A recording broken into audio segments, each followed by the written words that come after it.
What's going on, YouTube? Big Dawg Brett. Thanks so much for tuning in. Welcome back to the channel. A couple of things have happened over the past couple of days, so I want to give you guys a little update, and we'll be right back.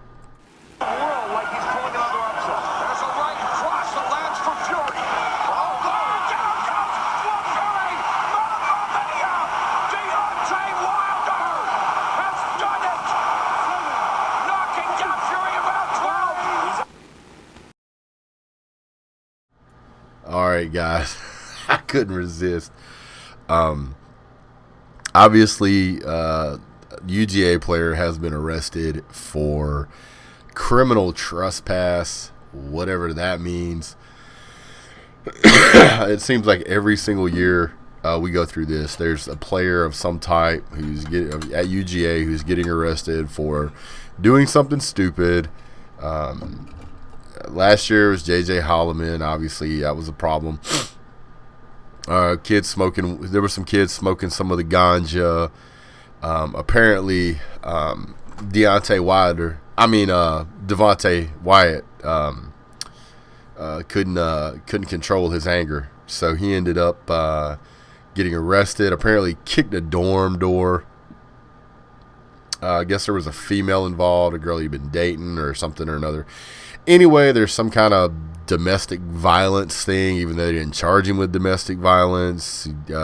He was still in jail as of Wednesday morning. I think his bail was like $1,500. Obviously nothing too dramatic. Nothing that we want to say is okay.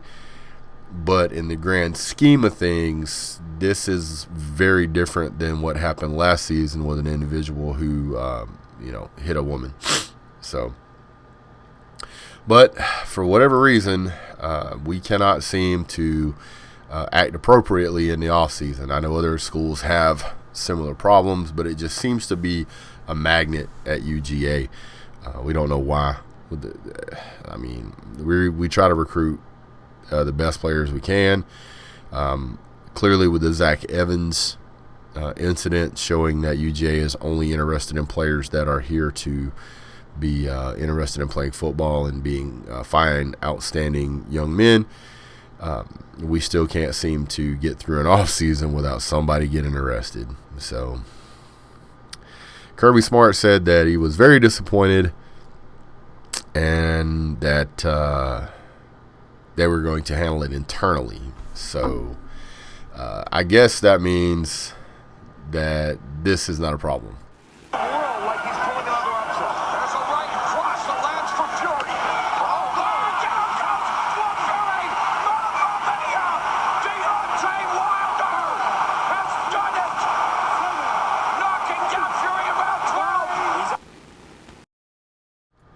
Sorry.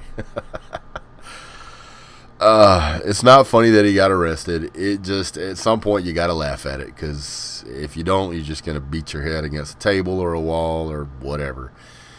I guess out of all the coaching stuff that we've hired, we need to hire somebody who helps these young men with their anger problems, or help them take up knitting or crocheting or something that's going to keep them out of trouble, because for whatever reason they can't seem to do that. So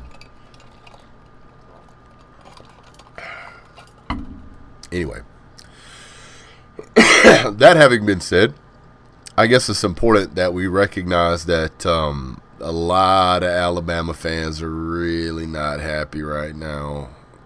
Yeah. Apparently, Kirby Smart went out there and stole Scott Cochran, according to Alabama fans. That this is kind of an insult to Nick Saban or the Alabama fan base or whatever. Guys, I hate to break it to you. Nick Saban had every opportunity to keep this guy at Alabama. Obviously, the guy wanted to stay at Alabama. Several other coaches had tried to recruit him away, including Kirby Smart when Kirby Smart first came over, and Scott told him no.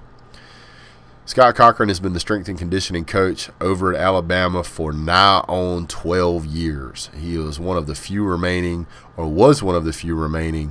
of the original staff that Nick Saban started in 2007, and he's got multiple championship rings. This guy is a very passionate person. it's not surprising that you're going to see and hear a lot about this. He's very good at recruiting. He's a super energetic person. He gets people fired up. He's a great asset to whatever team he's on. Now, excuse me, I'm going to go back to the Nick Saban having the opportunity to keep him. Nick Saban and the Alabama fan base needs to understand that this was not about money. It was not.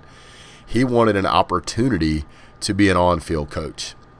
After having been at Alabama for 12 years and was clearly one of the most seasoned guys they had there, I'm sure the conversation was had that he wanted to be an on-field coach.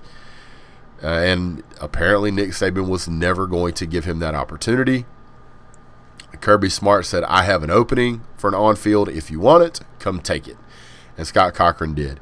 So to me, I don't think anybody should fault this guy for wanting to continue his career. I think it was absolutely the right step because Nick Saban was never going to promote this guy. And after having been there for 12 years and been through all the highs and all the lows and helped the program win all these national championships, I'm sure he felt like he earned his position to get an on-field spot, especially whenever they were hiring people from outside of the organization into those roles. Sorry, guys, you had your opportunity and you blew it. So yeah, there's that. That is just the way it goes. Coaches are gonna go where they have to go to get to where they want to in their career.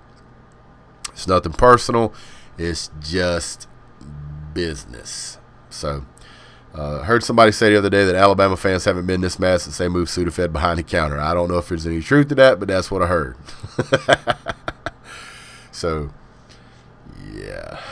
March 17th is going to be ringing up when spring practice starts. So that's going to be interesting. DeJuan Mathis is going to be there slinging the ball around. Obviously, this is going to be the first team practice with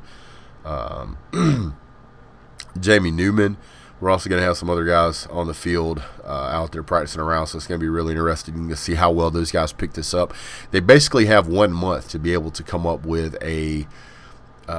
some type of rhythm, energy, synergy, whatever you want to call it, with the offense. Make no mistake that every fan that goes to the spring game is looking for one thing, and that is a high-powered offense. There hasn't Todd Monken, has Matt Luke. Those guys have not had a lot of time. Faulkner. Those guys have not had a lot of time to work with the team in order to kind of develop the new, fresh game plan they want to yet. I'm really interested to see I'm curious as to what we're going to see at the spring game out of the new quote-unquote offense. But it's going to be interesting to see. I can't wait. I know the defense is supposed to be really good, and that's wonderful. I expect the defense to be really good, but, man, I am just so interested in seeing what's going to happen with this offense. I want to know who the breakout running back is going to be. Most of us have a pretty good idea of who the number one wide receiver is going to be. You might even say that Curious Jackson would be the number 2, but I'm curious to see how those things are going to unfold. On top of that, I want to see if it's going and maybe I'm reading too much into this, but the spring game, when the offenses go out there, I want to see who the number 1 quarterback is for red, number 2 for the black, and I want to see who the first stringers are, and I also want to see whether they open up with a pass or whether they open up with a run. To me, maybe that doesn't mean anything, but I think if they come out slinging the ball, I think that says something. I really do. I think that's going to be a statement that's going to be made that UGA wants to become a more offensive-driven team, and I think that's absolutely needed if we're going to win national championships. The spring game is going to be April 18th, which is about a week after the Masters. Seems to be the old format here as of late. So we'll see what happens. If we continue that trend, that's fine. Last April, it was rainy and wet. The April before that, it was perfect. The April before that, it was like 100 degrees out there. So you never know what you're going to get in the month of April. But it will give all of us a little something to hold us over until the rest of the season begins. On top of that, there is the on top of that, there is the news of Clemson and Georgia as a 2021, and with a 2021 game. We dropped out one of the other non-con games and added them in. I think it's really interesting. It's going to be a classic matchup. They're not going to have Trevor Lawrence. We're probably not going to have a seasoned quarterback.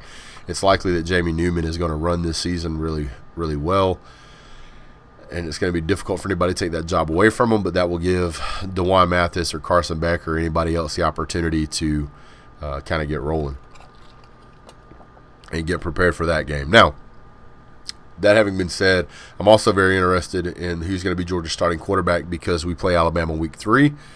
I'm really interested to see. I'm going to be watching the Crimson Tide spring game to see how their offense looks.